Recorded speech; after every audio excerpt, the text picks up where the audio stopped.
गठबंधन प्रत्याशी अरविंद राजभर हैं, वहीं कांग्रेस और समाजवादी पार्टी से राजीव राय हैं। घोसी की बात करें तो ये कम्युनिस्टों का गढ़ माना जाता है। यहाँ से 4 बार जो है कम्युनिस्ट से ही सांसद रहे, 4 बार कांग्रेस से रहे, 3 बार बीएसपी से रहे, 1 बार भाजपा ने कमल खिलाने में कामयाब रहा।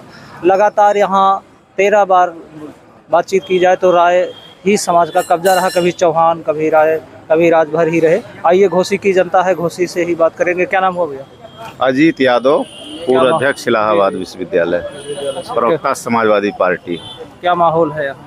माहौल तो इस बार इंडिया गठबंधन सरकार बनाने जा रही है केंद्र में, क्योंकि जनता जो है इस बार मुद्दों पर पहली बार चुनाव होने जा रहा है। जो जनता के बीच में माहौल है, इंडिया गठबंधन ने जो मुद्दे लेकर के जनता के बीच में आई है, वो किसानों के सवाल पर और महंगाई के सवाल पर, बेरोजगारी के सवाल पर, भ्रष्टाचार के सवाल पर, और किस तरीके से घूसखोरी सरकार में बढ़ा। लगातार जो काम 100 रुपये में होता था वो 500 रुपये में होने लगा, जो काम 500 में होता था वो 5000 में होने लगा। ये आई थी सरकार 2014 में। भ्रष्टाचार के खिलाफ बोलते थे, महंगाई के खिलाफ बोलते थे, कहते थे कि गैस सिलेंडर जो है 450 रुपये महंगा है। उस समय आंदोलन करती थी स्मृति ईरानी से लेकर के अजय जो जेटली थे वित्त मंत्री, उन्होंने तमाम सारे लोग आंदोलन किए कि 450 रुपये का सिलेंडर महंगा है, लेकिन 1200 रुपये तक गैस सिलेंडर का दाम पहुंच गया। अभी राजस्थान के चुनाव में मोदी जी ने बोला, जब विधानसभा का चुनाव था, कह रहे थे कि हम राजस्थान में जो है गैस सिलेंडर का दाम 450 कर देंगे, लेकिन आज तक नहीं हुआ। और राज्य जो है बाहर है राजस्थान से, इनको पूरे देश की बात करनी चाहिए। ये असम जाते हैं तो कहते हैं कि हम असम को नंबर 1 राज्य बना देंगे, उड़ीसा में जाते हैं तो कहते हैं उड़ीसा को नंबर 1 राज्य बना देंगे, पंजाब जाते हैं तो पंजाब को कहते हैं नंबर 1 राज्य बना देंगे। ये गुजरात मॉडल इनका लोगों ने देख लिया। जो महंगाई किस तरीके से देखा होगा कि टमाटर 300 रुपये किलो खाने के लिए मजबूर हो गए। लोग कहते थे कि जब कोई हाल चाल पूछता था, में जो लोग जाते थे तो कहते हैं कि क्या चल रहा है, कैसे हाल चाल क्या है, तो लोग कहते थे कि रोटी दाल चल रही है सुकून से।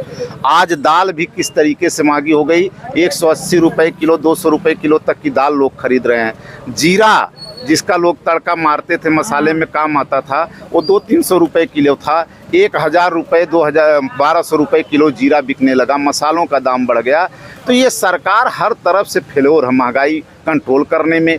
बेरोजगारी का वो आलम है कि आप पेपर उठाइए, डेली आप देखिए कि 1 बेरोजगार, 2 बेरोजगार। इलाहाबाद जैसे स्थान पर जहां प्रतियोगियों का गढ़ माना जाता है, जहां से IAS PCS की फैक्ट्री बोला जाता था, आज वहां का बेरोजगार हताश है, निराश है और आत्महत्या कर रहा। और ऐसा जो है उस सुसाइड नोट में लिखता है कि माता पिता को अपने, कि मैं आपके स्वप्न को साकार करने में जो है नाकाम रहा, आपकी इच्छाओं की पूर्ति करने में नाकाम रहा, मैं आप जो हमको लक्ष्य दे करके भेजे थे इलाहाबाद में उसको पूरा नहीं कर पाया, मुझे माफ़ करना, मैं आत्महत्या कर रहा हूँ। इस तरीके के भावनात्मक जो है सुसाइड नोट लिख करके जा रहे हैं विद्यार्थी, मर रहे हैं। कोटा में जो पढ़ने जा रहे हैं मेडिकल के और IIT के इंजीनियरिंग के क्षेत्र में, वहाँ जो है लड़के वो सुसाइड हब बना हुआ है। तो आज बेरोजगार इस तरीके से आत्महत्या कर रहा है, नौजवान आत्महत्या कर रहा है।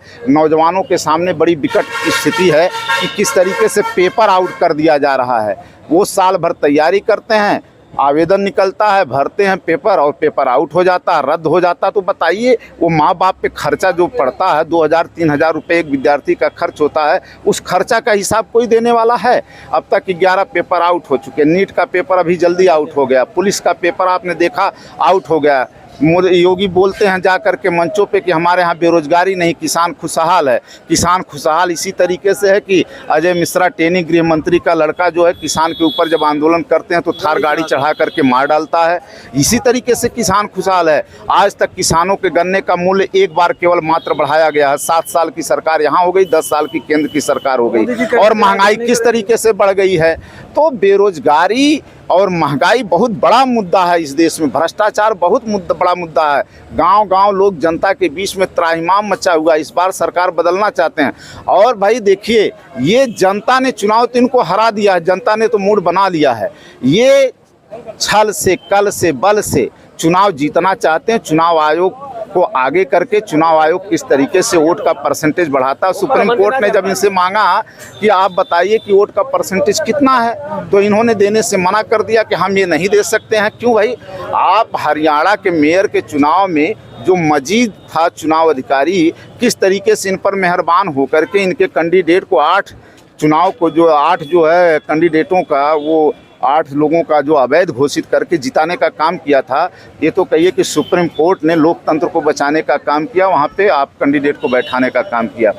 तो आप किस तरीके से ये चुनाव, जब महंगाई पे हम लोग बोलना शुरू करते हैं तो पाकिस्तान और भारत की बात करने लगते हैं, कहते हैं कि पाकिस्तान में महंगाई ज़्यादा। अरे भाई, हमको हमारे देश से मतलब ना, आप हमारे देश में महंगाई को कंट्रोल कर रहे हो कि नहीं कर रहे हो, पाकिस्तान क्या करता क्या नहीं करता है।